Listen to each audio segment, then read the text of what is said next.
فاسألوا الذكر إن كنتم لا تعلمون۔ تو اے لوگو علم والوں سے پوچھو اگر تمہیں علم نہ ہو۔ صلوا علی الحبیب صلی اللہ علی محمد صلی اللہ علیہ وسلم۔ الصلاة والسلام علیکہ یا رسول اللہ وعلی آلہ وصحبہ یا حبیب اللہ۔ هنالک دعا زکریا ربہ قال رب هب لي من لدنك ذریۃ طیبۃ انک سمیع الدعاء۔ حضرت مریم کی اس حجرے کی بات چل رہی تھی جہاں پر آپ کے پاس بے موسم پھل آتے تھے۔ تو اس جگہ پر جہاں بے موسم پھل آتے تھے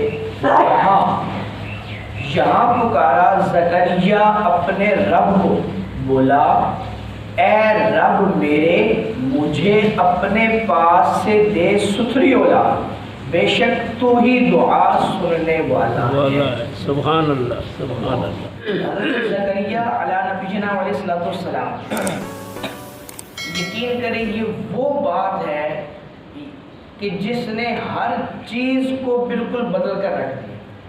جتنے فتنے ڈالتے ہیں نا آج کل کے بعض بدبخت لوگ، ان سب کی کاٹ یہ ایک آیت کافی ہے۔ کیوں لوگوں کو گمراہ کرتے ہو یار؟ کیوں لوگوں میں بری باتیں پھیلاتے ہو؟ مسلمانوں میں پہلے تھوڑی نفرتیں ہیں، ہم اور نفرتیں میں گھسائیں۔ محبت بانٹو، اچھی باتیں بانٹو، اصلاح والی باتیں بانٹو۔ حضرت زکریا نبی ہیں، نبی کوئی غلط بات کر ہی نہیں سکتا۔ اگر نبی بھی غلط بات کرنے لگ جائے، نبی بھی شرک کرنے لگ جائے، نبی بھی جناب گناہ والی بات کرنے لگ جائے تو وہ نبی کا ہے بھائی۔ اور اگر پھر نبی ایسی باتیں کرے گا تو پھر عوام کا کیا حال ہوگا؟ تو اس لیے نبی کبھی بھی کوئی غلط بات نہیں کر سکتا، یہ ہو ہی نہیں سکتا۔ نبی معصوم لوگ ہوتے ہیں۔ تو نبی نے جب ایک اس وقت ان کی بھانجی بھی، ان کی بھانجی رہی نا، اللہ اکبر، اور پھر چھوٹی بھی، عمر میں بھی بہت کم۔ اب انہوں نے دیکھا کہ یہ اس قدر اللہ کی بارگاہ میں مقبول ہے کہ اس کے پاس بے موسم پھل آتے ہیں، بے موسم پھل جنت سے آ رہے ہیں، تو یہ اللہ کی بارگاہ کی مقبول ہے۔ تو آپ نے اس جگہ پر جہاں پر بے موسم پھل آ رہے ہیں، اس بچی کی وجہ سے جہاں پر وہ رہتی ہے، تو آپ نے وہاں پر دعا مانگی۔ پتہ چلا کہ جہاں پر نیک لوگ موجود ہوں وہاں پر دعا مانگنا یہ انبیاء کا طریقہ ہے۔ تو اب اگر کوئی شخص مزار پر جا کر دعا مانگے اور ہم اسے کہنے ہیں کہ تم نے شرک کر دیا کیونکہ تم نے مزار پہ جا کے دعا مانگی، اپنے گھر میں کیوں نہیں مانگی؟ بھئی حضرت زکریا بھی تو اپنے گھر میں مانگ سکتے تھے، اور جب آپ کو اولاد نہ ہوئی آپ 120 سال کے تھے، تو 120 سال میں شاید پہلے کبھی دعا نہ مانگی ہوگی، ہو سکتا ہے پہلے بھی مانگی ہوگی۔ لیکن آج کل کے ان بدبختوں کو بتانا مقصود تھا کہ جب نیک بندے کے حجرے میں آ کر دعا مانگو گے تو یہ بات بتانا مقصود تھا، اس لیے یہ پورا ایک نظام کائنات سجایا گیا۔ فنادته الملائکۃ وهو قائم یصلی فی المحراب ان اللہ یبشرک بیحییٰ مصدقا بکلمات من اللہ وسیدا وحصورا ونبیا من الصالحین۔ تو فرشتوں نے اسے آواز دی اور وہ اپنی نماز کی جگہ کھڑا نماز پڑھ رہا تھا۔ بے شک اللہ آپ کو معاہدہ دیتا ہے یحییٰ کا، جو اللہ کی طرف ایک کلمہ کی تصدیق کرے گا، اور سردار اور ہمیشہ کے لیے عورتوں سے بچنے والا، اور نبی ہمارے خاصوں میں سے۔ حضرت زکریا علیہ نبینا علیہ السلام یہ ایک بہت بڑے عالم تھے، اتنے بڑے عالم تھے کہ اس وقت میں، آج کل تو ہم قربانی والے دن جاتے ہیں، قربانی ذبح کرتے ہیں، قبول ہو جاتے ہیں۔ اس وقت میں اگر کسی نے اپنی قربانی رب کی بارگاہ میں مقبول کروانی ہوتی تھی تو وہ اس وقت میں موجود سب سے بڑے عالم کے پاس لے کے جاتا۔ اور وہ عالم ان کی قربانی جو ہے وہ قبول کرواتا اللہ کی بارگاہ میں. تو یہ قربانیاں ان کے ذریعے پیش کی جاتی تھیں. بہت بڑے عالم تھے, ان کی اجازت کے بغیر مسجد میں کوئی داخل نہیں ہو سکتا تھا.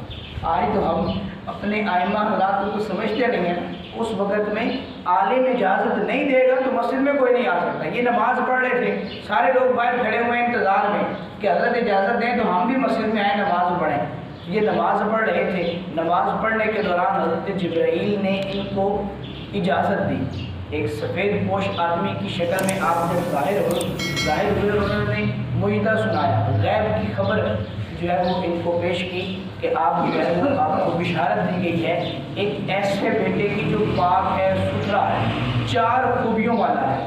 وہ 4 خوبیاں کیا ہیں؟ ایک یہ ہے سید ہے, سید مطلب سردار ہے. مصدق ہے, تصدیق کرنے والا ہے. تصدیق کس کی؟ حضرت عیسیٰ کی.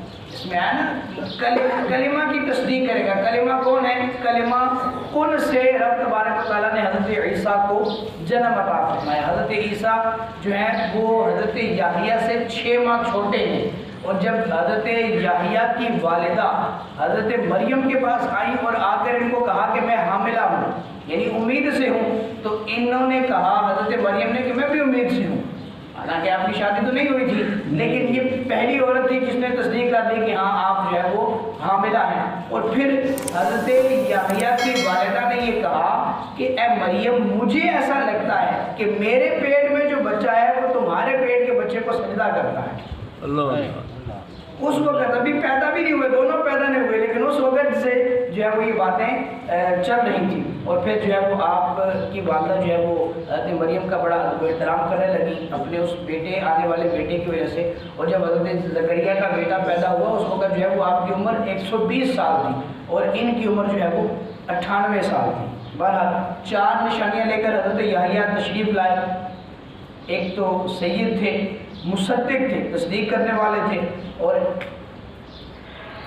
حضور کہتے ہیں ایسے شخص کو جو باوجود قدرت کے کسی عورت کے پاس نہ جائے, اسے قربت اختیار نہ کرے. ایسا نہیں کہ مطلب قربت اختیار کر نہیں سکتا, کر سکتا ہے لیکن پھر بھی عورتوں سے بچتا ہے. اور چوتھا آپ کا لقب تھا صالحین, یعنی خاصوں میں, نبیوں کے اندر بھی ایک خاص مقام رکھنے والے.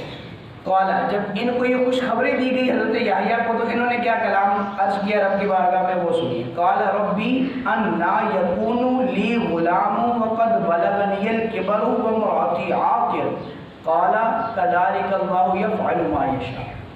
حضرت یحییٰ بولے اے میرے رب, میرے لڑکا کہاں سے ہوگا, کیسے ہوگا, مجھے تو پہنچ گیا بڑھاپا اور میری عورت بانجھ ہے. فرمایا اللہ یوں ہی کرتا ہے جیسے چاہتا ہے. یعنی 120 سال کی عمر میں وہ تو پریشان ہو گئے کہ یار میں تو مطلب کیسے میرے یہاں اولاد ہوگی, اور میری عورت جو ہے وہ بانجھ ہے, یعنی اولاد پیدا کر ہی نہیں سکتی. تو پھر یہ اس لیے نہیں تھا کہ وہ مطلب حیران ہو گئے, کہ وہ حیرانگی یہ تھی کہ ہم جو ہے وہ واپس جوانی کی عمر میں جائیں گے, میری عورت کی یہ بیماری ختم ہو جائے گی, یا ایسے ہی جو ہے وہ ہمیں عطا ہوگا. اللہ نے فرمایا ایسے ہی عطا ہوگا, نہ تم جوان ہوگے نہ عورت کا وہ بانجھ پن ختم ہوگا, ایسی ہی حالت میں تمہیں جو ہے وہ لڑکا عطا ہوگا. یہ ایک جو ہے وہ بڑا معجزہ تھا. قال رب اجعل لی آیہ قال آیتک الا تکلم الناس 3 ایام الا رمزا واذکر ربک کثیرا وسبح بالعشی والابکار. عرض کی اے میرے رب میرے لیے کوئی نشانی کر دے. فرمایا تیری نشانی یہ ہے کہ 3 دن تو لوگوں سے بات نہ کرے مگر اشارے سے, اور اپنے رب کی بہت یاد کر, اور کچھ دن رہے اور تڑکے اس کی پاکی بول. یہ ایک عظیم معجزہ ہے. حضرت یحییٰ علیہ نبینا علیہ السلام, حضرت زکریا علیہ نبینا علیہ السلام, انہوں نے کہا کہ مجھے کوئی ایسی نشانی مل جائے کہ میں جو ہے وہ مجھے پتہ چل جائے کہ میری مطلب اولاد والا معاملہ شروع ہو چکا ہے. تو اللہ تبارک و تعالیٰ نے یہ نشانی ارشاد فرمائی. کہ تم جو ہے وہ 3 دن لوگوں سے کلام نہ کر سکو۔ سلام نہ کر۔ اب حضرت زکریا علیہ نبینا علیہ السلام کے ہاں جب یہ اولاد والا معاملہ ہوا تو 3 دن آپ لوگوں سے کوئی بات نہ کر سکے، بالکل خاموش ہو گئے۔ لیکن اس کا یہ مطلب نہیں تھا کہ آپ جو ہے وہ تسبیح و تحلیل نہیں کر رہے تھے، ذکر بھی کر رہے ہیں، نماز بھی پڑھ رہے ہیں، تسبیح و تحلیل بھی کر رہے ہیں، اللہ کا شکر بھی ادا کر رہے ہیں، بس خالی کسی بندے سے کلام نہیں کر سکتے۔ 3 دن تک آپ کی زبان لوگوں کے کلمے سے بالکل جو ہے وہ ختم ہو گئی۔ اور یہ ایک بڑا معجزہ تھا کہ وہی اس جو تسبیح پڑھ رہا ہے، ذکر کر رہا ہے، بیان کر رہا ہے، ہر چیز کر رہا ہے، لیکن جب لوگوں سے بات کرنے کی باری آتی ہے تو خاموش ہے۔ یہ خود سے نہیں تھا، وہ ان کی زبان سے وہ قوت گویائی اتنی 3 دن کے لیے جو ہے وہ ختم ہو گئی، آپ کسی سے کلام نہ کر سکے۔ اور پھر اللہ تبارک و تعالیٰ نے آپ کو جو ہے وہ یہ نیک اور ستھرا بیٹا عطا فرمایا۔ اللہ سے دعا ہے کہ جو کچھ ہم نے یہ سنا اور ہمیں اس سے راہ ہدایت پکڑنے کی توفیق عطا فرمائے۔ آمین آمین بجاہ نبی الامین۔ اور اس سے ایک بات یہ بھی ہمیں سمجھ میں آتی ہے کہ جب بھی دعا مانگے اپنی اولاد کے لیے تو صرف یہ نہ کہیں کہ ہمیں اللہ اولاد عطا فرمائے، بلکہ یہ دعا مانگا کریں کہ اللہ ہمیں نیک اولاد عطا فرمائے۔ آمین بجاہ نبی